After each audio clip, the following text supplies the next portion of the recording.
యేసు జయ జయ సమాధి గెలిచెను జయ యేసు సమాధి ఓడెను జయ యేసు సమాధి గెలిచెను సమాధి ఓడెను జయ యేసు సమరము గెలిచిన జయ యేసు సమరము గెలిచిన జయ యేసు అమరము జయ యేసు జయ జయ యేసు జయ యేసు జయ జయ యేసు జయ యేసు జయ జయ యేసు మరణము గెలిచిన జయ యేసు మరణము ఓడెను జయ యేసు మరణము గెలిచిన జయ యేసు మరణము ఓడెను జయ యేసు మరణము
ప్రభునందు ప్రియమైన వారులారా, నా తరపున, నా కుటుంబం తరపున మీ అందరికీ ఈస్టర్ శుభాకాంక్షలు తెలియపరుస్తున్నాము.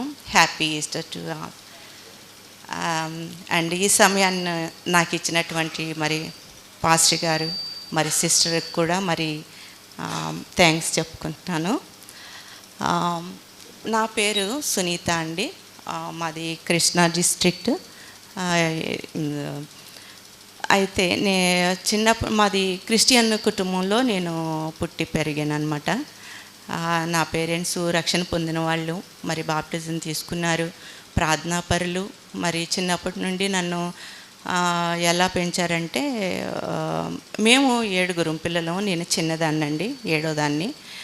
అయితే ఇంకా హిందూస్ గుళ్ళలు బొమ్మల ముందు పెట్టేవి అలాంటివి మనం తీసుకోకూడదు, తినకూడదు, వాళ్ళ గుళ్ళల్లోకి వెళ్ళకూడదు. యేసు ప్రభువే నిజమైన దేవుడు, మరి భూమి ఆకాశాన్ని, మరి సూర్యచంద్రుల్ని, మరి మనిషిని సృష్టించింది దేవుడే, యేసు ప్రభు. అయితే నాకు చిన్నప్పటి నుండి ఈ విషయం తెలిసి ఏంటంటే, యేసు ప్రభువే దేవుడు, ఆయన తప్ప ఇంకెవ్వరు దేవుడు కాదు అనేటటువంటి ఆ సత్యమైతే నాకు తెలుసు. ప్రభువుని, దేవుణ్ణి అంత దూరం నుండి తెలుసు, కానీ నా సొంత రక్షకునిగా నేను ఎరగలేదనమాట. అయితే ఇంకా చిన్నప్పుడు స్కూల్కి వెళ్ళినప్పుడు మా స్కూల్ ముందు ఒక పెద్ద మర్రి చెట్టు ఉండేది.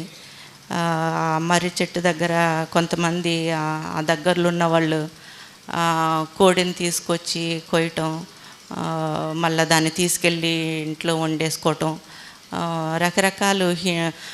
పిల్లలేమో కొన్ని చాలా పండుగలు ఉంటాయి కదండి. ఏదో ఒక పండగకి పుస్తకాల నిండా పసుపు రాసేవాళ్ళు. రకరకాల హిందూవి, మేము ఈరోజు ఇది తినము, అది తినము, ఈరోజు ఏంటో అట్లే తింటాం, ఏంటేంటో చెప్పేవాళ్ళు. ఆ పేర్లు అవి మాట్లాడుకునేవాళ్ళు హిందూ పిల్లలు. నేను అనుకునేదాన్ని అంత చిన్న వయసులోనే, ఏంటి యేసు ప్రభువే దేవుడు అయితే వీళ్ళు నెలకి 2 నెలలకి ఈ దేవుడు ఆ దేవుడు అంటూ ఏమేమో చెప్తారు, అసలు ఇలా చేస్తారేంటి, అసలు వీళ్ళకి ఏం తెలియదా అని అనుకుని బాగా కొంచెం ఆలోచించేదాన్ని, బాధపడేదాన్ని అంత చిన్న వయసులో కూడా.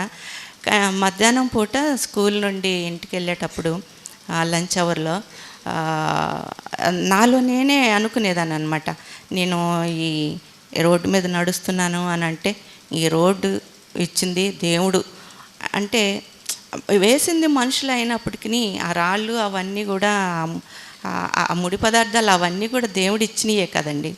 సో మరి పక్కన నీళ్లు చూసేదాన్ని, ఈ నీళ్ళు ఇచ్చింది నా దేవుడు యేసయ్య, ఆ చెట్లు చూసి ఆ చెట్లను మొలిపించింది నా దేవుడు.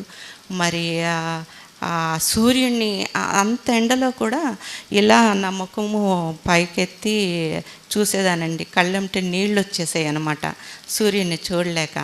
అయినప్పటికీ మొండిగా అలా చూసి, ఆ సూర్యుడిని చేసింది నా దేవుడు, నన్ను చేసింది నా దేవుడు, వీళ్ళు యేసయ్య, వీళ్ళేంటి ఇలా అనుకుంటారు అనుకునేదాన్ని. అలాగే అలా ఆలోచించుకుంటూనే మరి అట్లా ఇదవుతూనే పెరుగుతూ వస్తున్నాను. 10th క్లాస్కి వచ్చిన తర్వాత మాకు స్కూల్ మార్చారనమాట. ఆ స్కూల్లో చాలా రిచ్ పీపుల్ ఉంటారు. అసలు ఒక్కొక్క పండుగ వచ్చిందంటే అండి, కొంతమంది పిల్లలు, చాలామంది పిల్లలు పై నుండి కింద వరకు ఏంటో ఇక్కడ పెట్టేసేవాళ్ళు, ఇలా పెట్టేసేవాళ్ళు, ఏంటేంటో ఇక్కడ పెట్టేసేవాళ్ళు.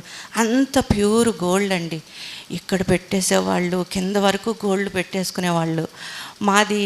మా పేరెంట్స్, మేము మిడిల్ క్లాస్ ఫ్యామిలీ, టీచర్స్ అన్నమాట. మాకంత సీన్ లేదు.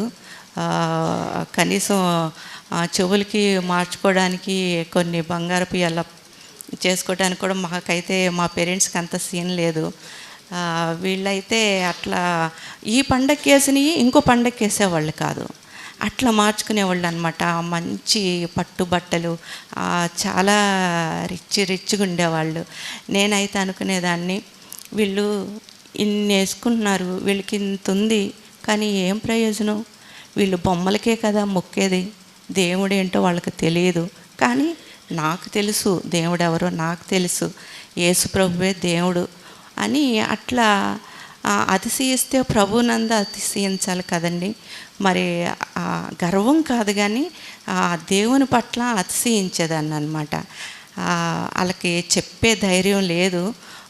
కానీ నేను అనుకునేదాన్ని, ఏం తెలియదు వీళ్ళు పిచ్చోళ్ళు, దేవుడు తెలియకుండా బొమ్మలకి, ప్రతి బొమ్మకి రకరకాల బొమ్మలకి ఇలా చేసి దానికి స్పెషల్ దీనికి స్పెషల్ అంట అనవసరంగా ఇలా చేస్తున్నారు, ఏం ప్రయోజనం వీళ్ళకి అని అట్లా అనుకునేదాన్ని. అలా అలా నాకు దేవుడు తెలిసినందుకే చాలా సంతోషపడిపోయేదాన్ని అనమాట. ఒక రకమైన అతిశయం. అలాగా కాలేజీకి వచ్చానండి. డిగ్రీ ఫస్ట్ ఇయర్ వచ్చిన తర్వాత ఆ చర్చ్కి వెళ్తూనే ఉండేదాన్ని. చర్చ్ మాత్రం మానేది లేదు. మాది హెబ్రోన్ ఫెలోషిప్ అనమాట. చర్చ్కి వెళ్తూ ఉండేదాన్ని, వాక్యాలు వింటూ ఉండేదాన్ని. డిగ్రీ ఫస్ట్ ఇయర్కి వచ్చిన తర్వాత ఒకరోజు నాకు ఎందుకో నాకు తెలీదు, మేబీ నేను మా కాలేజీకి వెళ్ళాలంటే ఒక రేవు దాటాలండి. నాకేమో స్విమ్మింగ్ రాదు, ఏం రాదు. మరి లాంచీలు అని అంటారు కదా, వాటి మీద వెళ్ళాల్సి వచ్చేదన్నమాట. అప్పుడప్పుడు ఇంటికి వచ్చినప్పుడు హాస్టల్ ఉండేదాన్ని. మరి మునిగిపోతే ఏమవుతానని మరి అలాగో మరి ఎందుకన్నా కానీ నాకు చావంటే భయం వేసింది. చావంటే భయం వేస్తే ఇంకా ఆలోచన వచ్చింది, ఒకవేళ నేను చనిపోతే ఎక్కడికి వెళ్తాను. ఆ క్వశ్చన్కి నాకైతే ఆన్సర్ లేదండి. ఎంత వెతికినా ఎంత ఆలోచించినా దానికైతే నాకు ఆన్సర్ దొరకలేదు. ఆలోచిస్తూనే ఉన్నాను. ఎందుకు ఇంత ఆలోచిస్తున్నాను, నాకు చిన్నప్పటి నుండి తెలుసు కదా, మరి చర్చికి వెళ్ళటము యేసుప్రభు దేవుడని నాకు తెలుసు కదా, ఎందుకు నాకు ఇంత డౌట్ వస్తుంది ఇప్పుడు? చచ్చిపోతే ఎక్కడికి వెళ్తాను, దేవుని దగ్గరికే వెళ్ళాలి కదా, దేవుని దగ్గరికే వెళ్తాను కదా, ఎందుకు ఇలా డౌట్ వస్తుంది నాకు? యేసుప్రభు దేవుడని నాకు తెలుసు కదా అని అనుకునేదాన్ని. కానీ నాకు ఆ క్వశ్చన్ మాత్రం పోయేది కాదు. ఆ క్వశ్చన్ ఉన్నంత వరకు నాకు నీరసంగా ఉండేది, నవ్వాలనిపించేది కాదు, ఎవరితో మాట్లాడాలనిపించేది కాదు, తినాలని కూడా తిండి సరిగ్గా అనిపించేది కాదు. ఏదో బ్రతుకుతున్నానులే అన్నట్టుగా ఉండేదండి కొన్ని రోజులు. ఇంకా నేను తట్టుకోలేక నేను ఎవరితో ఫ్రెండ్షిప్ చేసినా కూడా ప్రార్థన చేసే పిల్లలతోనే ఫ్రెండ్షిప్ చేసే అలవాటు నాకు ఉందన్నమాట. సో నాకు ఒక ప్రేయర్ గ్రూప్ అనేది ఉంది. వాళ్ళతో నేను చెప్పాను, ఏదో నాకు తెలియదు కానీ ఏదో బాధగా ఉంది నాకు, ఇది అని నేను చెప్పలేను, కానీ నా కోసం ప్రార్థన చేయండి అని చెప్పాను. అయితే వాళ్ళు చేస్తాము అని చెప్పారనమాట. అలా కొన్ని రోజులు అయిన తర్వాత మళ్ళా నాకు నేనే క్వశ్చన్ అనమాట. ఇవన్నీ ఈ థాట్ అనేది నాకు పోవట్లేదు ఎంతైనా కూడా.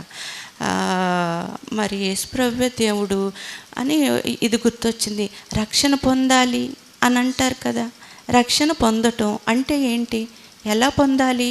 యేసుప్రభువే దేవుడని నాకు తెలుసు, మరి ఆయన ఈ లోకానికి వచ్చారని ఇదంతా ఈ క్రాసు ఇవన్నీ తెలుసు, కానీ రక్షణ పొందాలి, ఎలా పొందాలి?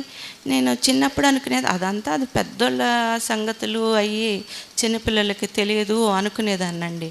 కానీ ఈ క్వశ్చన్ వచ్చిందనమాట, నేను చచ్చిపోతే ఎక్కడికి వెళ్తాను, మరి రక్షణ పొందాలంటారు, అది నేను పొందలేదు, ఎలా పొందాలి, ఇప్పుడు పొందొచ్చా, అసలు ఎలాగా, ఏమిటి ప్రాసెస్ తెలియదు, ఏం తెలియదు.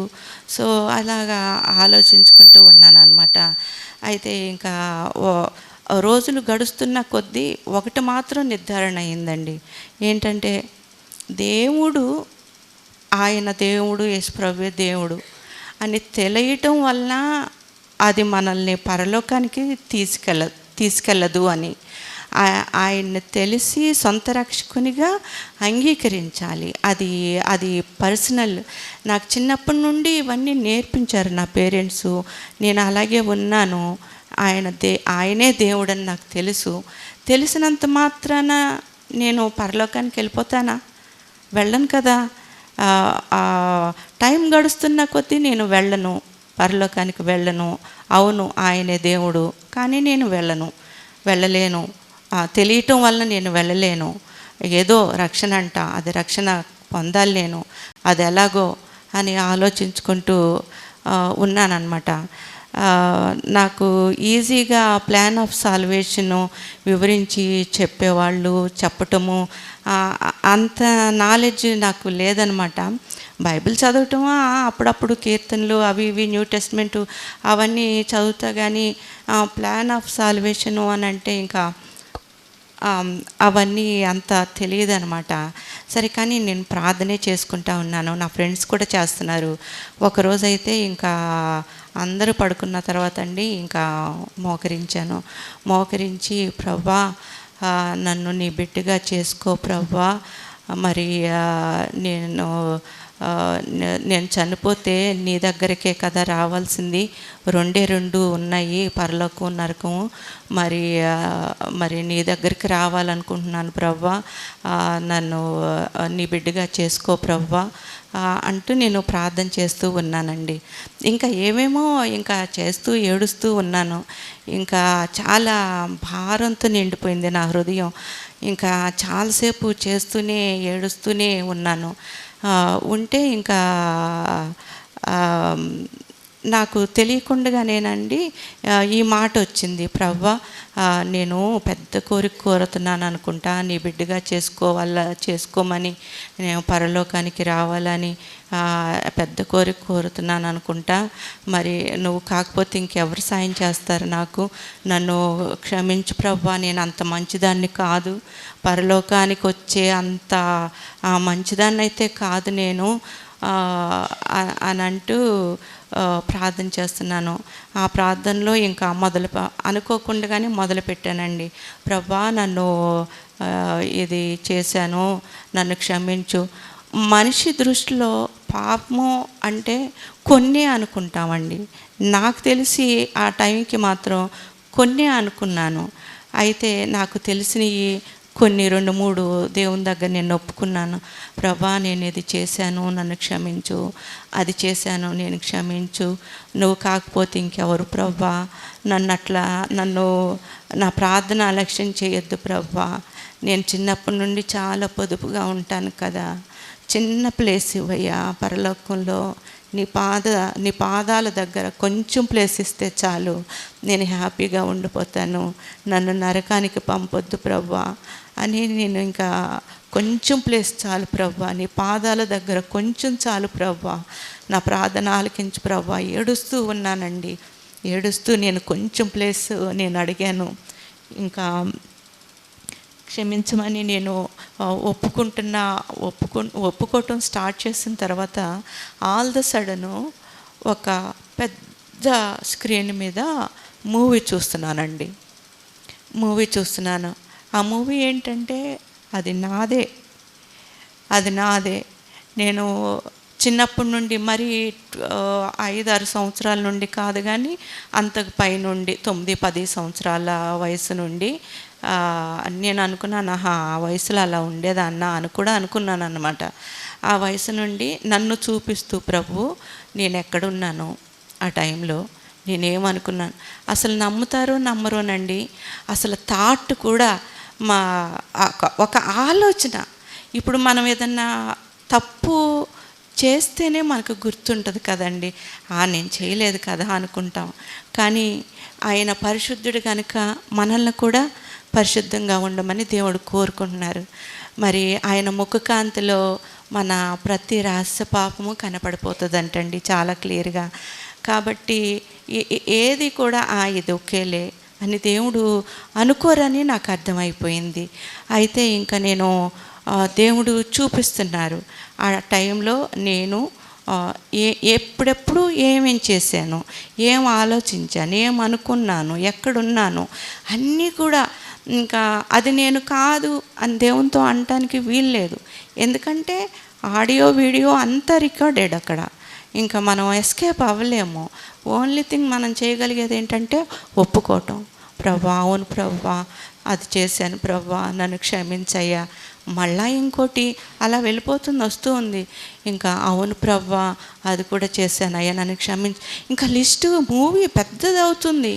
ఇంకా అవును ప్రభా క్షమించమంటానికి కూడా సిగ్గేసిపోతుంది. ఇంకా ఆ సిగ్గు అసలు క్షమిస్తారో లేదో ఇన్నైతే అన్నట్టుగా అసలు చాలా అసలు అది పాపము, అది తప్పు అని కూడా నాకు తెలియదు. మరి కానీ అన్నీ కూడా దేవుడు నా నోట ఒప్పించారనమాట. ఒప్పించారు. అవును ప్రభా, ఇవన్నీ చేశాను, కానీ మరి ఎలాగ దేవా, నువ్వు క్షమించకపోతే నన్ను ఇంకెవరు క్షమిస్తారయ్యా? నువ్వు క్షమించకపోతే నేను ఇంకా నరకానికే కదా వెళ్ళేది. మరి అది ఎప్పుడు నిరంతరం ఉండేది కదా. ఆ అగ్నిలో నుండి నన్ను తప్పించు ప్రవ్వా. నేను మీ దగ్గర ఉండాలనుకుంటున్నాను ప్రవ్వా. నీ బిడ్డగా నన్ను చేసుకో ప్రవ్వా. నాకు రక్షణ నిశ్చయత నాకు ఇవ్వు ప్రవ్వా. నన్ను క్షమించానని, నన్ను రక్షించానని నువ్వు నాకు చెప్పు ప్రవ్వా. నేను నాకు అవును, నేను రక్షింపబడ్డాను, నేను క్షమింపబడ్డాను, రక్షింపబడ్డాను అని ఎవరైనా అడిగినా కూడా అవును, నేను రక్షణ పొందాను అని నేను చెప్పగలగాల. ఇది నాకు ఉండాలి ప్రవ్వా. నాకు ఆ అష్యూరెన్స్ నాకు ఇవ్వండి, నాతో మాట్లాడండి, నాకు చెప్పండి ప్రవ్వా, మొండిగా నాతో చెప్పండి ప్రవ్వా అని నేను పట్టుకున్నాను అనమాట. నేను ఈ ప్రార్థనకు ముందు నాకు ఈ వాక్యం తెలియదండి. మొదటి యోహానుకు వ్రాసిన పత్రిక 1:9 అన్నమాట. మన పాపములను మనము ఒప్పుకొనిన ఎడల ఆయన నమ్మదగిన వాడును నీతిమంతుడును గనుక ఆయన మన పాపములను క్షమించి సమస్త దుర్నీతి నుండి మనల్ని పవిత్రులుగా చేయను. ఒప్పుకోవటం, ఇలా ఒప్పుకుంటే ప్రభు మనల్ని క్షమిస్తారని, సమస్త దుర్నీతి నుండి మనల్ని కడిగి పవిత్రపరుస్తారని నాకు ఈ వాక్యం తెలియదనమాట. ఈ సత్యం నాకు తెలియదు అప్పుడు. సో తెలియకుండానే దేవుడు నాకు సాయం చేశారు. నేను హోప్లెస్ ఇదిలో నేను ఉన్నప్పుడు, దేవుని మీదే ఆధారపడినప్పుడు, మరి నా హృదయాన్ని దేవుని పాదాల దగ్గర నేను కుమ్మరిస్తున్నప్పుడు దేవుడు నా దీనస్థితిని జ్ఞాపకం చేసుకుని మరి నేను ఒప్పుకునేటట్టు పరిశుద్ధాత్మ దేవుడు నాకు సాయం చేశారు. ఇంకా అలాగే ఏడుస్తా, అవునులే నా అవకాశాన్ని నేను పోగొట్టేసుకున్నాను, మరి ఎన్ని పాపాలు చేశాను, మరి ఎలా క్షమిస్తారులే దేవుడు, ఇంకా నేను అంతే నరకానికి పాత్రరాలనే, ఇంకా నేను నరకానికి వెళ్ళాల్సిందే, ఇంకా నోవే, నేను ఇంతకన్నా నేను ఇంకేం చేయాలి, మరి ఇంకెప్పుడు చేయనని కూడా నేను చెప్తున్నాను కదా అని నేను అట్లా ఏడుస్తూ మరి డిసప్పాయింట్ అవుతూ ఇంకా ఇలాగ పడుకున్నానండి. పడుకొని ఉంటే నేను మాట్లాడినంతసేపు ఏమీ దేవుని నుండి ఏమీ రెస్పాన్స్ రాలేదండి. ఇంకా అలసిపోయి నాలో నేనే ఏడుస్తూ పడుకున్నాను. చాప మీద అలా పడుకున్నప్పుడు స్వరం వినపడింది. ఇక్కడ కాదు, చెవులో కాదు, నా హార్ట్లో వినపడిందండి. అదేంటంటే మత్తయి 21 చూద్దాం పదండి. మత్తయి 21లో ఏముందో. యెరూషలేమునకు సమీపించి ఒలీవ చెట్ల కొండ దగ్గర ఉన్న బేత్పగేకు వచ్చినప్పుడు యేసు తన శిష్యులలో 2 చూచి, ఎదుట ఉన్న గ్రామమునకు వెళ్ళుడి, వెళ్ళగానే కట్టబడి ఉన్న ఒక గాడిదయు దానితో ఉన్న ఒక గాడిద పిల్లయు మీకు కనబడును, వాటిని విప్పి నా యొద్దకు తోలుకొని రండి. ఎవడైనను మీతో ఏమైనను అనిన ఎడల అవి ప్రభువునకు కావలసి ఉన్నవని చెప్పవలను. మత్తయి 21 అని నాకు సౌండ్ వినపడింది. వినిపిస్తే నేను అన్నాను, నన్ను నీ బిడ్డగా మామూలుగా అనుకోకుండా నాకు తెలియకుండానే అన్నా అనమాట. నన్ను నీ బిడ్డగా చేసుకోమని నేను అడుగుతుంటే మత్తయి 21 అంటావేంటి అని కింద చాప మీద పడుకుని ఇలా అంటున్నానండి. మత్తయి 21 అంటావేంటి అని అన్నాను. అంటే మళ్ళీ ఇంకో రెండోసారి మొత్తం 3 సార్లు అనమాట. మత్తయి 21 ఫస్ట్ టైము మామూలుగా వచ్చింది. నేను క్వశ్చన్ చేశాను, నీ బిడ్డగా చేసుకోమంటే ఏంటి ఇలాగ అంటున్నావు అని. తర్వాత 2 సార్లు ఎంతో కమాండ్ చేసినట్టుగా, ఎలాగంటే మనకు కోపం వచ్చినప్పుడు ఎవరన్నా ఎక్కువ క్వశ్చన్స్ వేస్తుంటే ఎలా మాట్లాడతామండి, నోరు మూసుకుని చెప్పింది చెప్పినట్టు చెయ్యి అంటాం కదండి. అదే టైపులో దేవుడు ఇంకా మత్తయి 21 ఎంతో కమాండెడ్గా పవర్ఫుల్గా అన్నారనమాట. నేను ఇంకొక మాట మాట్లాడలేనమాట. ఇంకా అన్నాను, ఓకే ప్రభా, మత్తయి 21లో ఏముందో నేను చూస్తానని నేను ఇంకొక క్వశ్చన్ వేయలేదు. ఆ తర్వాత నేను ఇది తీసి నేను చూసుకున్నప్పుడు ఈ మాట నాకు చాలా నేను చర్చికి వెళ్ళేదాన్ని కదండి. దీని మీద నేను వాక్యం విన్నాను అనమాట. మనకి ఎంత సంతోషం అండి ఆ మాట. ఇంకా నాకు కొంచెం కూడా డౌట్ లేకుండా దేవుడు నన్ను, ఆయన బిడ్డగా నన్ను చేసేసుకున్నారు, నేను దేవుని కుమార్తెను అని నాకు వచ్చేసింది. ఈ విషయంలో ఒక మాట చెప్తానండి. మేము 7 కదా పిల్లలు. నన్ను కన్సీవ్ అయినప్పుడు మా పేరెంట్స్, నా మదరు ఫ్యామిలీ ప్లానింగ్ చేయించుకుందంట. అప్పుడు తను ప్రెగ్నెంట్ అని తనకి తెలియదు అనమాట. అయినా మన పిండమునయ్యుండగానే దేవుడు మనల్ని చూశారు కదా, అది ఎంతో నిజం అండి. మరి నేను మా అమ్మ గర్భంలో ఉన్నా కూడా, మరి సర్జరీ ఇంకా పిల్లలు పుట్టకుండా జరిగినా కూడా ఏ కత్తి కానీ ఏది కానీ ఏ హాని కానీ నాకు జరగకుండా దేవుడు నన్ను కాపాడారు. మరి వాళ్ళు నన్ను నన్ను చాలా ప్రేమగా చూశారు అఫ్కోర్స్, కానీ నన్ను కావాలి అని వాళ్ళు నన్ను కనలేదు. కానీ నా దేవుడికి నేను కావాలంట. అది నాకు ఎంతో సంతోషం అనిపించిందండి. ఇంకా అది నాకు చాలా సంతోషం వేసింది. ఎంత సంతోషము అంటే అది నా మాటల్లో నేను వర్ణించలేను. ఇంకా చాలా ఉన్నాయి ఆ అధ్యాయాల్లో చదవాలి అని అంటే, కానీ అవసరమైనంత వరకు ఇంతవరకు చెప్తున్నాను. చాలా సంతోషమైంది. ఆ సంతోషాన్ని వివరించలేనంత అటువంటి సంతోషం. ఇప్పుడు గాలి మనకు ఫీల్ అవుతాం, కానీ అది ఎలా ఉంటుంది ఏంటి మనకు తెలియదు కదండి. అదే రకంగా మనం ఆ సంతోషాన్ని వర్ణించడానికి నాకు మాటలు లేవు. మరి దేవుడు నన్ను ఆ రోజు నా పేరుని ఆయన జీవగ్రంథంలో రాసిన రోజు, నేను ఆయన ప్రియ కుమార్తెనిగా మరి నేను అయిన రోజు, మరి నేను రక్షింపబడిన రోజు. దేవునికి స్తోత్రాలండి. ఈ చిన్న సాక్ష్యాన్ని దేవుడు ఆశీర్వదించునుగాక. మన వాక్య భాగంలోనికి వెళ్దాం. మార్కు సువార్త 16వ అధ్యాయము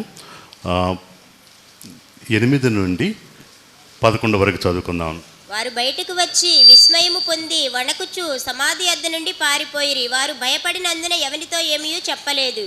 ఆదివారము తెల్లవారినప్పుడు యేసు లేచి తాను 7 దయ్యములను వెళ్ళగొట్టిన మగ్దలేనే మరియ మొదట కనబడెను. ఆయనతో ఉండిన వారు దుఃఖపడి ఏడ్చుచుండగా ఆమె వెళ్ళి ఆ సంగతి వారికి తెలియజేసెను. గాని ఆయన బ్రతికి ఉన్నాడనియు ఆమెకు కనబడననియు వారు విని నమ్మకపోయిరి. ఎవరండి వాళ్ళు? మనం చూసినట్లయితే 16వ అధ్యాయము మొదట్లో చూసినట్లయితే మగ్దలేనే మరియ, యాకోబు తల్లి అన్న మరియ, అలాగే సలోమి ముగ్గురు కూడా యేసు ప్రభు వారి సమాధి దగ్గరికి వచ్చి సుగంధ ద్రవ్యాలు పూయాలి అని చెప్పి సమాధి దగ్గరికి వచ్చారు.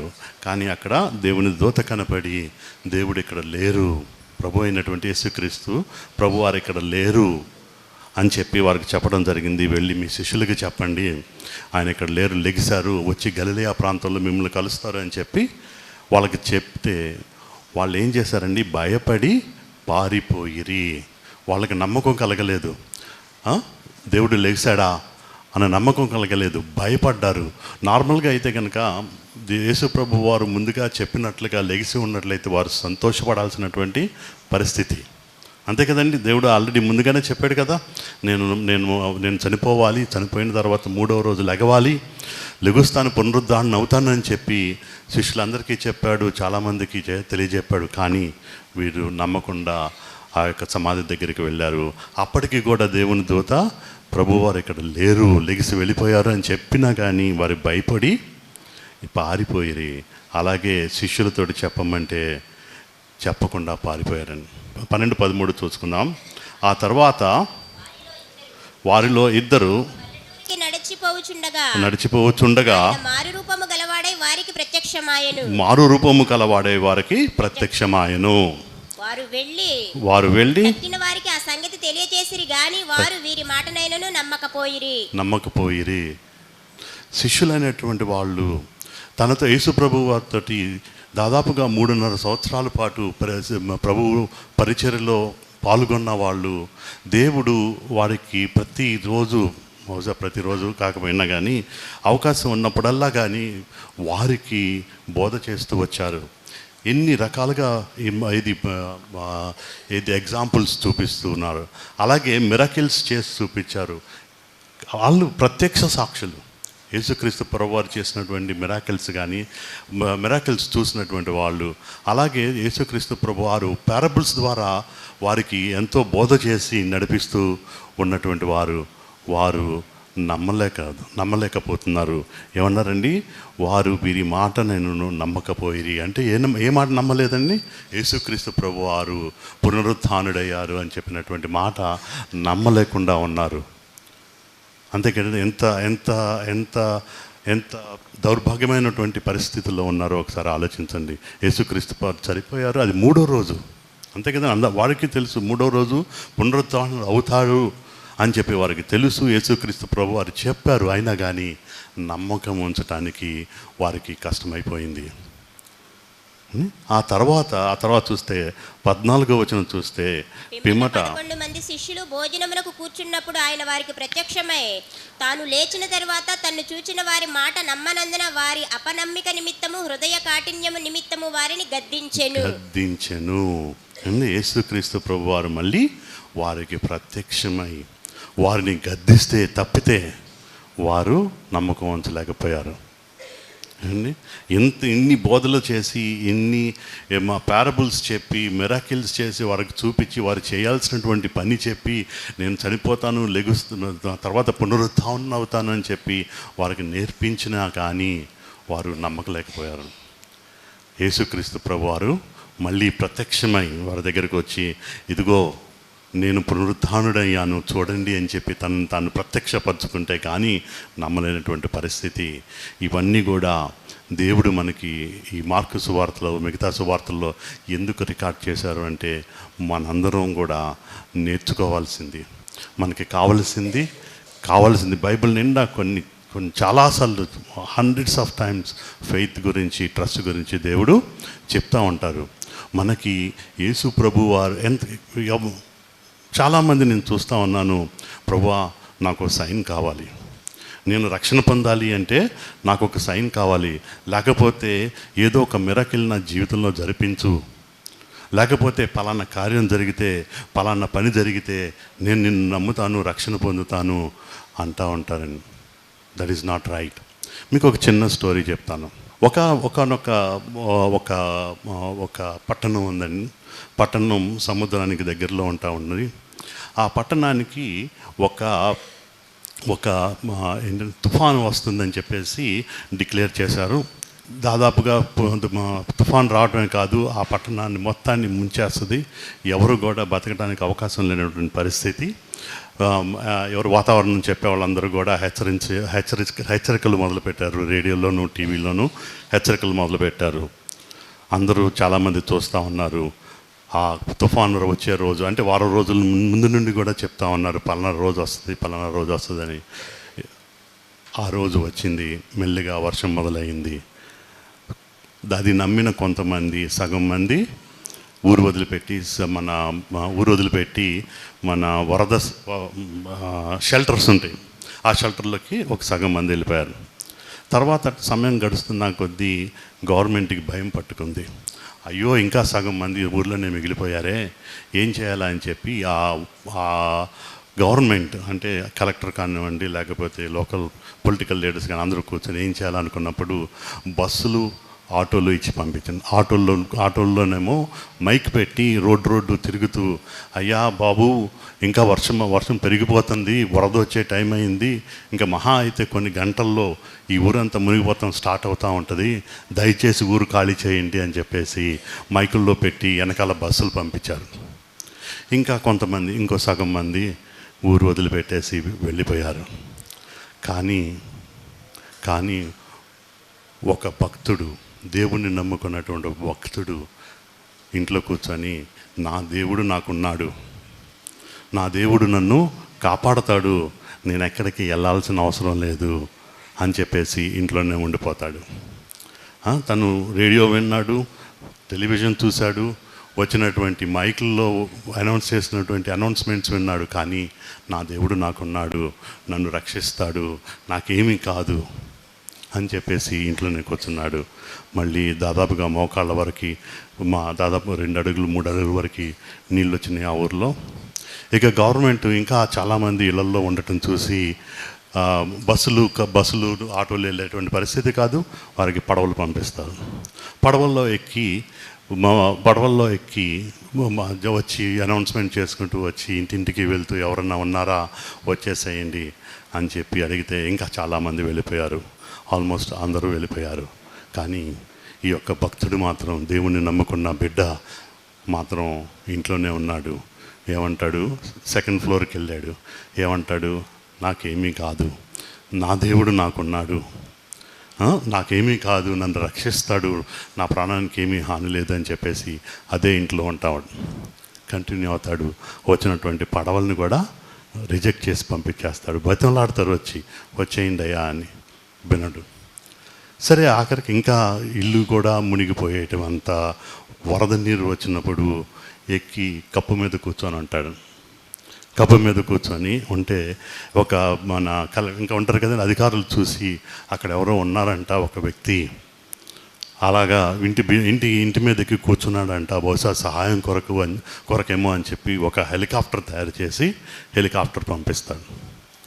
పంపించినప్పుడు ఆ హెలికాప్టర్లో తాడు వదిలి, బాబు నాయన అయిపోయింది, this is your last chance, నువ్వు ఇప్పుడు దాకా నువ్వు ఎందుకున్నావో మాకైతే తెలియదు, కానీ ఇదిగో this is your last chance. ఇంకొక 2 గంటలు దాటిందంటే ఇల్లు మునిగిపోతుంది, దాంట్లో మరి నీకు ఏదొచ్చో రాదో, నువ్వు చనిపోయేటటువంటి పరిస్థితి, నువ్వు వచ్చేసే అని చెప్పేసి పిలుస్తారు. తాడు వదిలి చెప్తాడు, నేను రాను, నేను దేవుణ్ణి నమ్ముకున్నాను, దేవుడు నన్ను రక్షిస్తాడు అని చెప్పేసి ఆ దైవభక్తుడు అన్నప్పుడు ఇంకా ఏది చేసేది లేక హెలికాప్టర్ తిరిగి వెళ్ళిపోతుంది. ఇంకా నీళ్లు ఉధృతంగా వస్తాయి. ఆ యొక్క వ్యక్తి వాటర్లో కొట్టుకొని పోయి చనిపోతాడు. చనిపోయిన తర్వాత దేవుడి దగ్గరికి వెళ్తాడు. దేవుడి దగ్గరికి వెళ్ళి, అయ్యా తండ్రి, నేను కదా నిన్ను నమ్ముకున్నాను కదా, టీవీల్లో చెప్పారు, బస్సులు వచ్చినాయి, పడవలు వచ్చినాయి, ఆఖరికి హెలికాప్టర్ కూడా వచ్చింది, కానీ నువ్వు ఉన్నావన్న ధైర్యంతో నేనున్న చోటనే ఉండిపోయాను, నన్ను ఎందుకు ఎలా చేసావు అంటే దేవుడు అంటాడు, మూర్ఖుడా, టీవీలో నీ కోసం అనౌన్స్మెంట్ చేపించింది నేను, నువ్వు వినకపోతే ఆటోలు బస్సులు అనౌన్స్మెంట్ చేసుకుంటూ నీ దగ్గరికి పంపించింది నేనే, అప్పటికన్నా నువ్వు వింటావని చెప్పి నువ్వు అప్పటికీ వినలేదు. సరే, ఇంకా అప్పటికి అయిపోయింది కదా, ఇంకొకసారి ట్రై చేద్దాం అని చెప్పేసి పడవల్లో మనుషులను పంపించాను కలెక్టర్తో మాట్లాడి. ఏమయ్యా, కనీసం నువ్వు అప్పుడు అన్నా వినాలి కదా, నువ్వు వినలేదు, సరే కదా అని చెప్పి ఇల్లెక్కి కూర్చున్నావు, అధికారులతో మాట్లాడి నేను హెలికాప్టర్ కూడా పంపించాను, ఇంకా నేనేం చేయాలి నీకు? ఎన్ని అవకాశాలు ఇచ్చానో ఏ ఒక్కదాన్ని నువ్వు ఉపయోగించుకోలేదు, మరి నన్ను ఏం చేయమంటావా అని చెప్పేసి దేవుడు అడుగుతూ ఉన్నాడు. ఇప్పుడు నేను కూడా అదే అడుగుతున్నాను.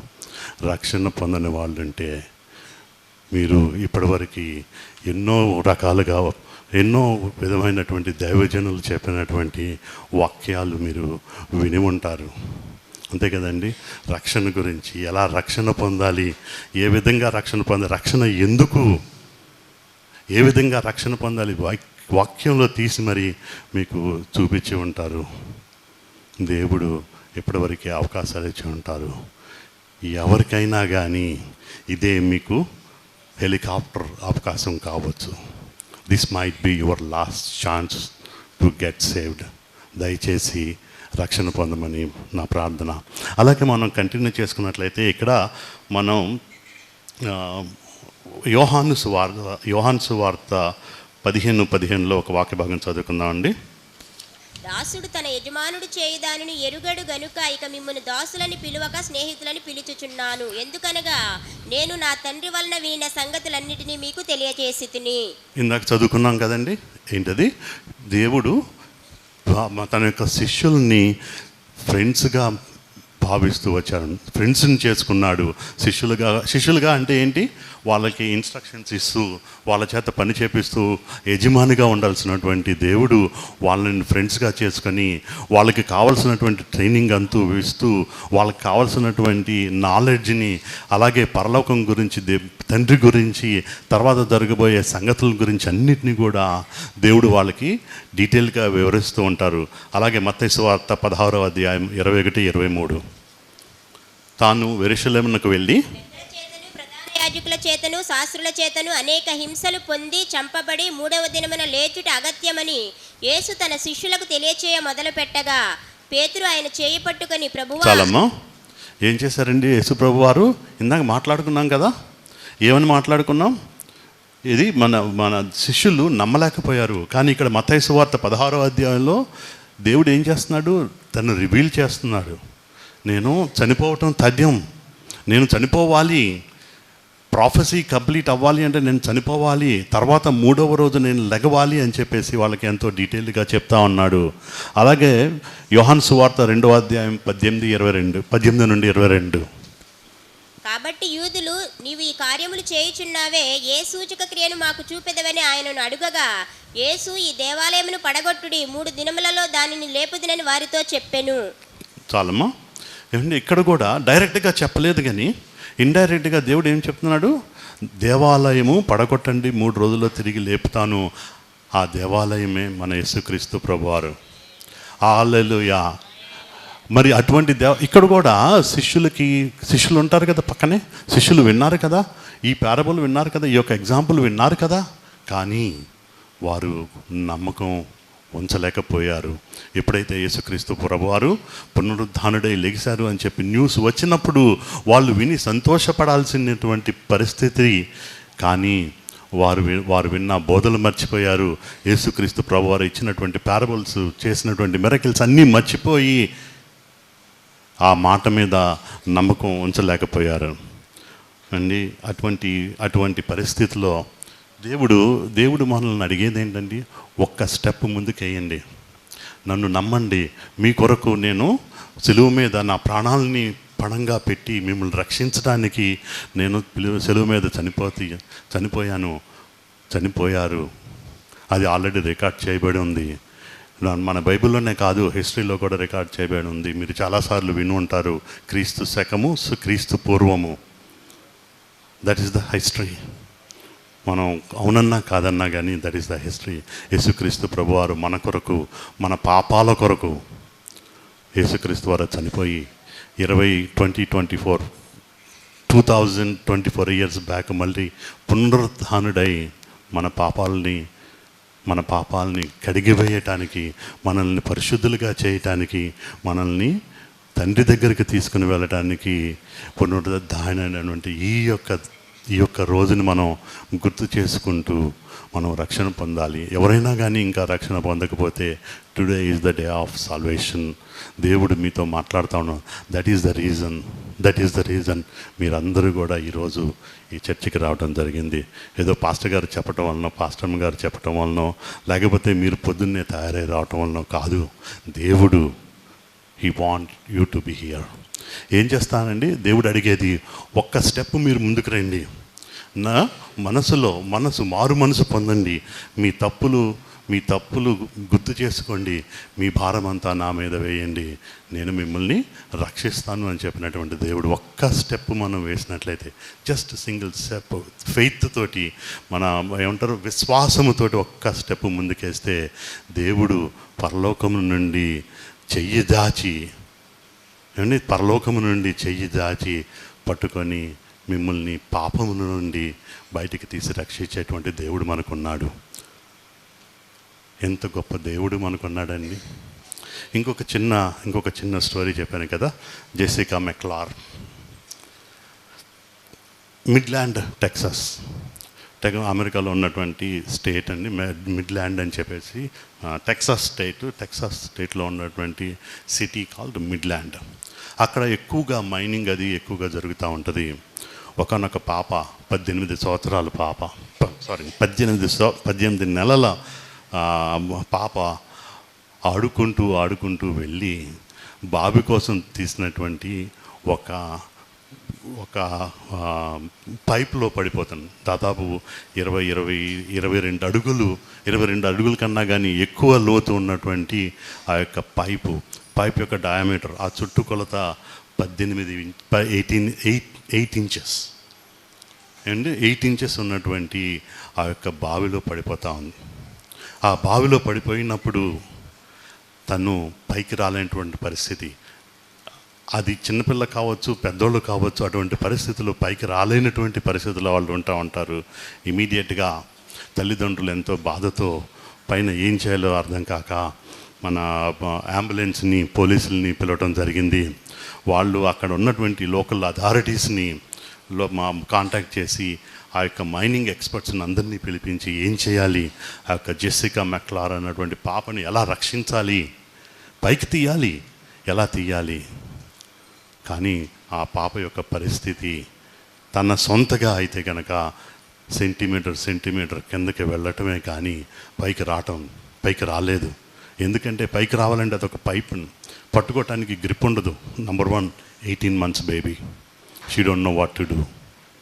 అక్కడ దాదాపుగా 58.5 గంటలు, 59 గంటలు అనుకుందాం,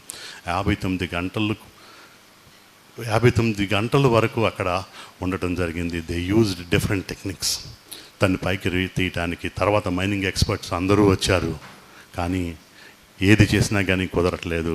టైం గడిచిపోతూ ఉంది. వాళ్ళు ఏం చేస్తారంటే ఒక మైక్ వదులుతారు ఆ పైపులోకి. ఆ మైక్ వదిలినప్పుడు ఆ పాప 18 months బేబీ విన్నీ ద పూ అని చెప్పేసి ఒక కార్టూన్ ఉంటుందండి. దాంట్లో ఉన్నటువంటి చిన్న పాట ఉంటుంది, దాన్ని పాడుకుంటూ ఉంటుంది. ఏమీ తెలియనటువంటి పరిస్థితి, తన పరిస్థితి ఏంటో తనకు తెలియదు. ఆ యొక్క గొట్టంలో 22 అడుగులు లోతుకు పడిపోయినటువంటి పరిస్థితి, పైకి రాలేదు. తన పరిస్థితి ఏంటో తనకు తెలియదు, తను ఎక్కడుందో తెలియదు. గంటలు గడుస్తున్నాయి, ఆకలి, బాధ. మరి ఆ 18 monthsలో ఎలా తెలుస్తుంది అన్నది తెలీదు. మరి ఏడవటం తప్పితే తను ఏడుస్తూ ఉంది. వినీదపు ఆ యొక్క సాంగ్ పాడుకుంటున్నటువంటి పరిస్థితి, ఏమి చేయనటువంటి పరిస్థితి. అప్పుడు మైనింగ్ ఎక్స్పర్ట్స్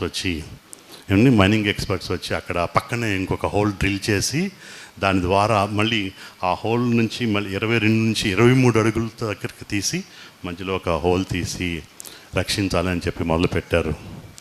అలాగా హోల్ తీయడం జరిగింది పాపని. ఆ తర్వాత ఒక వ్యక్తి, నేను ఆ గొట్టంలోకి నీకు వెళ్తాను, ఎందుకంటే తను పుట్టుకతోటే కాలర్ బోన్ లేదు, అంటే ఈ బోన్ ఉండదు, ఈ స్ట్రక్చర్ ఉండదు. తను కావాలంటే స్క్వీజ్ అయిపోతాడు, ఎంత మట్టికి కావాలన్నా కానీ స్క్వీజ్. తను వచ్చేసి నేను వెళ్తా అన్నాడు, కానీ కుదరలేదు. ఆఖరికి ఆ డ్రిల్ వేసి 59 గంటల తర్వాత డ్రిల్ వేసి ఆ పక్క నుండి ఇంకో గొట్టంలో నుంచి పక్క నుండి పాపను తీయాలి. మీకు ఎవరికన్నా కావాలి అంటే ఆ ఫోటోలు నా దగ్గర ఉన్నాయి.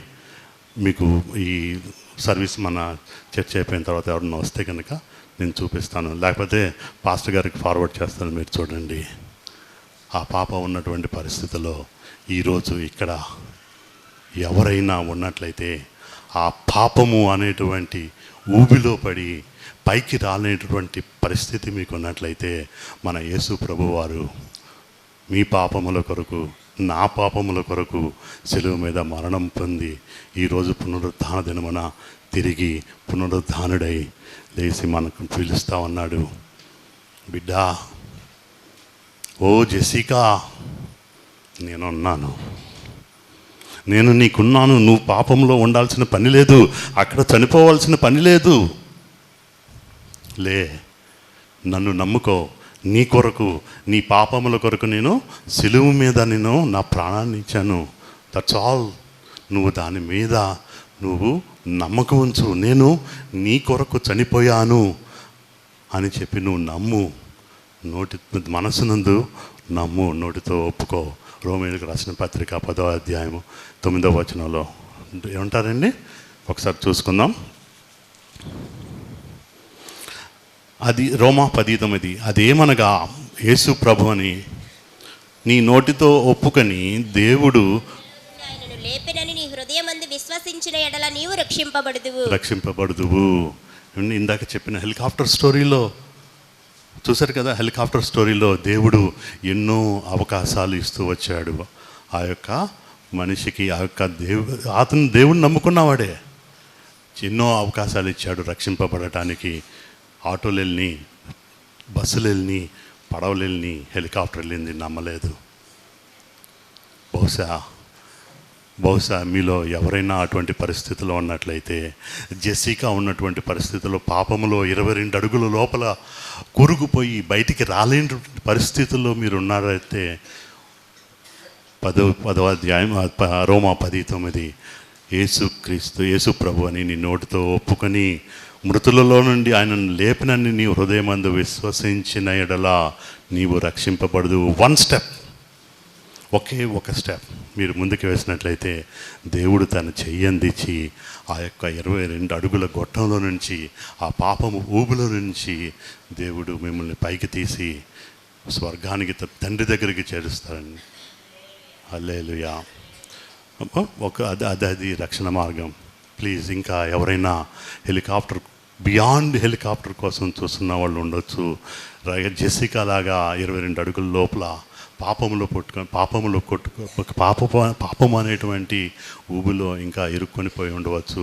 మీ వల్ల మీరు రాలేరు. ద ఓన్లీ వే, యేసుక్రీస్తు ఏం చెప్పారండి? నేనే మార్గము, నేనే సత్యము, నేనే జీవము. ఏమండి, చాలా సింపుల్. అంత కష్టపడాల్సిన పని లేదు. చాలామంది చాలా కష్టపడుతూ ఉంటారు, చాలా వ్రతాలు చేస్తూ ఉంటారు, ఎన్నో డబ్బులు సమర్పించుకుంటూ ఉంటారు, పుణ్యక్షేత్రాలకు వెళ్తూ ఉంటారు, తలనీలాలు ఇస్తూ ఉంటారు, నిలువు దోపిడీలు ఇస్తూ ఉంటారు. అవన్నీ మన యేసుక్రీస్తు ప్రభువారు అడగట్లేదు. జెసికా, ఇదిగో నా చెయ్యి పట్టుకొని వచ్చేయి. దైవజనుడా, హెలికాప్టర్ అయిపోయింది, నీ ఛాన్స్ అయిపోయింది. This is the last chance. I'm sending you helicopter. Please get in to that helicopter. ఆ యొక్క హెలికాప్టర్లోనికి ఎక్కమని నా ప్రార్థన. జెసికా లాంటి పరిస్థితిలో ఉన్నట్లయితే చెయ్యి పైకెత్తి, ప్రభువా, ఇదిగో నేను పాపంలో కూరుకొని ఉన్నాను, నా కొరకు, నా పాపముల కొరకు నీవు చనిపోయావు, నీవు దేవుడని నేను ఒప్పుకుంటున్నాను, మనసునందు విశ్వసిస్తున్నాను. మరుక్షణం దేవుడు మీకు రక్షణ కలిగజేస్తాడు. The second you accept Jesus Christ as your saviour, మీ యొక్క డెస్టినేషన్ కంప్లీట్గా చేంజ్ అయిపోతుంది. Today is the day. ఈరోజు ఈస్టర్ రోజు, అలాగే దేవుడు మన యేసుక్రీస్తు ప్రభు పునరుద్ధానం, ఇంతకన్నా మంచి రోజు ఉండదు. This might be your last chance. This might be your helicopter moment. Please take it. దేవుడి చిన్న వాక్యాన్ని దీవించునుగాక. ఆమెన్. ప్రభువా, నీ నామమున దెయ్యాలు కూడా మాకు లోబడుతున్నాయి అన్నారు. అప్పుడు ఆయన ఏమన్నారు? దెయ్యములు మీకు లోబడుచున్నవని సంతోషింపక మీ పేర్లు జీవ గ్రంథములో రాయబడి ఉన్నవని సంతోషించుడి. హల్లెలూయా. పరలోకములో రాయబడి ఉన్నవని. దేవునికి స్తోత్రం. ఆ గ్రంథపు ముద్రలు విప్పుటకు ఎవరు యోగ్యులు? గొర్రెపిల్ల. ప్రకటన గ్రంథం 5వ అధ్యాయం. దేవునికి మహిమ కలుగును గాక. హల్లెలూయా. జీవా గ్రంథంలో నా ఆ నామాన్ని తన రక్తంతో లిఖించిన యేసునిలో నాకు ఆనందం, యేసునిలో నాకు ఘన విజయం, యేసునిలో నాకు ఆనందం, యేసునిలో నాకు ఘన విజయం. భూమిపై నేనేమి విప్పుదునో అవి అన్ని పరమునందున కూడా విప్పబడునులే. భూమిపై నేనేమి బంధించి ఉంచుదునో పరమునందున అవి బంధింపబడునులే. జీవా గ్రంథంలో నా ఆ నామాన్ని తన రక్తంతో లిఖించిన యేసునిలో నాకు ఆనందం, యేసునిలో నాకు ఘన విజయం, యేసునిలో నాకు ఆనందం, యేసునిలో నాకు ఘన విజయం. హల్లెలూయా. అన్నిటికంటే ముఖ్యమైనది నువ్వు దేవునికి ఇచ్చే, దేవుడు నీ వద్ద ఎదురు చూచే ఆఫరింగ్, అర్పణ. ఏమిటది? విరిగి నలిగిన మనస్సు, మారు మనస్సు, పశ్చాత్తాపం. హల్లెలూయా. రిపెంటెన్స్, ఇంగ్లీష్లో మారు మనసుకు రిపెంటెన్స్ అంట. రిపెంట్ అనగా మారు మనస్సు. రిపెంట్కి 2 అర్థాలు ఉన్నాయి. రిపెంట్ అనే మాటకి రెండో అర్థం ఏంటి? పశ్చాత్తాపం. హల్లెలూయా. కాబట్టి మారు మనసు నువ్వు పశ్చాత్తాప పడకుండా రాదు. ఈ రోజుల్లో తప్పుడు బోధలు వస్తున్నాయి కాబట్టి మరొకసారి మీకు గుర్తు చేయాలని ప్రభు నన్ను ప్రేరేపిస్తున్నారు. మనం మారవసరం లేదు, మనము ప్రార్థన చేసుకోవసరం లేదు, మనం ఉపవాసాలు చేయక్కర్లేదు, మనం ఆజ్ఞలు పాటించక్కర్లేదు. ఆల్రెడీ ఆయన మన కోసం వెల చెల్లించేశాడు. హల్లెలూయా. ఆయన వెల చెల్లించాడు. వెల చెల్లించడం అంటే ఏదో మనం పెద్ద వెల పెట్టి కొన్నాడు కాదు, మనం గొప్పవాడు అని కాదు. మనల్ని విమోచించాడు. విమోచన క్రయధనముగా తన ప్రాణమును విమోచించడం అంటే ఏంటి? ఇప్పుడు జైల్లో ఉన్న వాళ్ళకి పూచీకత్తు కట్టి షూరిటీ ఇచ్చి బయట తీసుకొస్తారు బెయిల్ మీద. దేవుని స్తోత్రం. దానికి కండిషన్స్ ఉంటాయి, కండిషనల్ బెయిల్ అంటారు. మళ్ళా నేరం చేయొచ్చా? ఒకసారి కట్టాక మళ్ళా నేరం చేస్తే మళ్ళా తప్పించబడతామా? కాబట్టి ప్రియ దేవుని మీద ఒక్కసారి మనము మన పాపములను ఒప్పుకొని విడిచిపెట్టిన తర్వాత తిరిగి వెనక చూస్తే పరలోకమునకు పాత్రుడు కాడని లూకా 9వ అధ్యాయం 62వ వచనం తెలియజేస్తుంది. మరణపు ముళ్ళు, ఓ మరణమా. 1 కొరింథీ 15వ అధ్యాయం 55 నుండి చదువుదాం. యేసు ప్రభు చనిపోయి తిరిగి లేచిన తర్వాత చక్కగా రాశాడు అపోస్తలుడైన పౌలు. సంఘ మర్మాన్ని దేవుడు ఎవరి ద్వారా బయలుపరిచాడో నాకెంతో ఇష్టమైన భాగం ఇది. విజయమందు మరణము మృంగివేయబడెను అని రాయబడిన వాక్యము నెరవేరును. ఓ మరణమా నీ విజయం ఎక్కడ? ఓ మరణమా నీ ముల్లెక్కడ? మరణపు ముళ్ళు పాపము. హల్లెలూయా. మరణపు ముళ్ళు పాపము, పాపమునకు బలము ధర్మశాస్త్రం. అయినను ప్రభు అయిన యేసుక్రీస్తు మూలముగా మనకు జయం అనుగ్రహించుచున్న దేవునికి స్తోత్రము కలుగునుగాక. కాగా నా ప్రియ సహోదరులరా, మీ ప్రయాసము ప్రభువునందు వ్యర్థము కాదని ఎరిగి స్థిరులను కదలని వారును ప్రభు కార్యాభివృద్ధి అందు ఎప్పటికీ ఆసక్తి గలవారై ఉండుడి. యెషయా గ్రంథం 25వ అధ్యాయం 8వ వచనంలో మరణపు ముళ్ళు గూర్చి రాయబడి ఉంది. మరణపు ముళ్ళు మృంగివేయబడిన ప్రవచన నెరవేర్పే యేసుక్రీస్తు యొక్క పునరుద్ధానం. దేవుని స్తోత్రం. ఆయన ప్రవక్తల ప్రవచనములను కొట్టివేయుటకు రాలేదు కానీ వాటిని నెరవేర్చుటకే వచ్చారన్నారు మత్తయి సువార్త 5వ అధ్యాయం 17వ వచనంలో. కాబట్టి ప్రియ దేవుని బిడ్డ దైవజనులు మరి వీరిద్దరు ద్వారా దేవుడు మనతో మాట్లాడాడు. చాలా ప్రాముఖ్యమైనది రక్షణ. హల్లెలూయా. హల్లెలూయా. నేతి బీరకాయలో ఏమి లేదంట, అలా ఉండకూడదు మనం. దేవునికి స్తోత్రం. కాబట్టి క్రైస్తవులకి అన్నిటికంటే ప్రాముఖ్యమైనది రక్షణ. క్రీస్తు అనగా రక్షకుడు. రెండవ ప్రాముఖ్యమైనది అభిషేకం. దేవుని స్తోత్రం. యేసు అనగా రక్షకుడు, క్రీస్తు అనగా అభిషక్తుడు. కాబట్టి యేసు క్రీస్తు మన దేవుడని మనం ఒప్పుకున్నప్పుడు మనం రక్షించబడాలి, పరిశుద్ధాత్మ చేత అభిషేకించబడి దేవుని కొరకు వాడబడాలి. మహాపరిశుద్ధుడు మిక్కిలి కృపా కనికరం కలిగిన మా పరమ తండ్రి, ఎక్కడ 2-3 నా నామమున కూడి ఉన్నారో వారి మధ్య నేనున్నానని వాగ్దానం ఇచ్చిన పునరుద్ధానుడైన యేసయ్య, సమాధి లేచిన యేసయ్య, ఆయన ఇక్కడ లేడు, లేచి ఉన్నాడు అని దేవదూత ద్వారా చెప్పబడిన యేసయ్య, నీకు వందనాలు. Thank you lord. Thank you Jesus. Thank you lord for the resurrection. Hallelujah. I am the resurrection and life. నేనే పునరుద్ధానమును జీవమునని వాగ్దానం ఇచ్చిన యేసయ్యా, ఆ పునరుద్ధాన అనుభవముతో మమ్మల్ని అందరిని నింపమని ప్రార్థన చేయించున్నాం. Thank you lord. దేవా, అదే పునరుద్ధానము ప్రతి ఒక్కరి పట్ల కలిగించే దేవుడు నీకు వందనాలు చెల్లిస్తున్నాం. మా కొరకు ప్రాణం ఇచ్చిన యేసయ్యా మీకు వందనాలు. ప్రాణము పెట్టడానికి వచ్చానన్నావు. Thank you lord. సమాధి 3వ దినాన లేస్తానని పలుమార్లు నీవు ప్రవచించావు. నీకు వందనాలు. మాట తప్పని దేవా నీకు వందనాలు. సర్వశక్తివంతుడా నీకు వందనాలు. గొప్ప దేవుడా, మహాదేవుడా, సర్వోన్నతుడైన దేవుడా నీకు వందనాలు. దేవా, ఈ సమయంలో ప్రభా కూడి ఉన్న ప్రతి ఒక్కరిని మీరు దీవించండి. ఈ ఆరాధన ద్వారా ప్రతి ఒక్కరిని ఆశీర్వదించమని మీ సన్నిధి తోడగొంచి సమస్తము మర్యాదగాను క్రమముగాను మీకు మహిమకరంగాను కూడి ఉన్న వారందరికీ ఆశీర్వాదకరంగా జరిగించి మీరే మహిమ ఘనత ప్రభావాలు పొందమని యేసు పరిశుద్ధ నామమున మిక్కిలి వినయముతో బ్రతిమలాడి వేడుకొని మీ పాదముల చెంత చేరి ప్రార్థన చేయించున్నాము మా పరమ తండ్రి. ఆమేన్, ఆమేన్, ఆమేన్. భాషలతో దేవదూతల భాషలతో ఆటలాడినను ప్రార్థించినను ప్రేమ లేని వానివైతే ఫలితము లేదు. ప్రేమనే ఆత్మఫలం ఫలింపుము నీవు.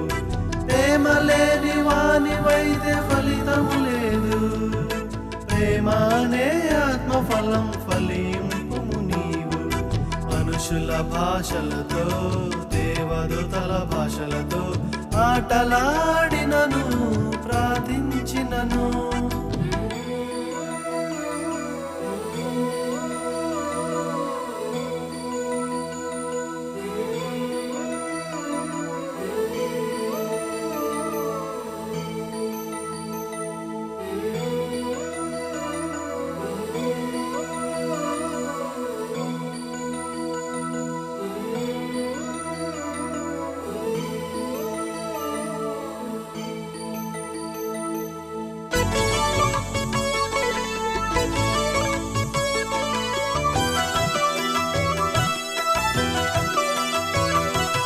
ప్రవచించు కృపావరము కలిగి ఉన్నను గొప్ప మర్మములు జ్ఞానమంతా ఎరిగి ఉన్నను. ప్రవచించు కృపావరము కలిగి